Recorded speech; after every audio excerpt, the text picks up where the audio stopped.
ხილის წვენის, თუნდაც 100%-ით ნატურალური წვენის სისტემატური შეთავაზება არ არის ბავშვებში ხილის მოხმარების წახალისება. დიახ, თქვენ როგორი კარგი წვენიც არ უნდა შესთავაზოთ ბავშვებს, თუ ამას სისტემატურად წვენის სახით აკეთებთ, ეს არ წაახალისებს, არ შეაყვარებს ბავშვებს ხილის მოხმარებას.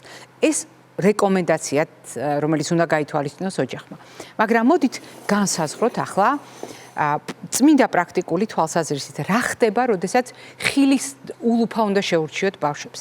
დადგინდა, რომ ბავშვები დაახლოებით მაგალითად 4 წლამდე ასაკში, რომლებიც მოიხმარენ მაგალითად 1000 კილოკალორიას, მათ ჭირდებათ დაახლოებით 1 ჭიქა ხილი.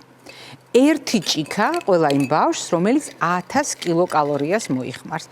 მოდით მე ვეცდები ახლა პირობითად შევავსო ჩვენი ჭიქა და დავინახოთ როგორ გამოიყურება 1 ჭიქა ხილი. ეს არ არის, რა თქმა უნდა, ზუსტი ანალოგი იმისა, როგორ გამოიყურება ოჯახში დაჭრილი სხვადასხვა სახის ხილი, მაგრამ პირობითად აი ასეთია სქემა.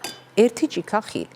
თუ ბავშვი 2000 კილოკალორიას მოიხმარს და შეიძლება იყოს მაგალითად 10 წელზე უფროსი ბავშვი, ასეთ შემთხვევაში მისი ულუფა კიდევ 1 ჭიქით გაიზრდება. ანუ 2 ჭიქა ხილი იქნება ბავშვის დღიურ დოზაზე გასაანგარიშებელი. ეს არის უხეში მიდგომა, კიდევ ერთხელ გავიმეორებ, კალორაჟის შესაბამისად გარკვეულად მისადაგებული ასაკთან.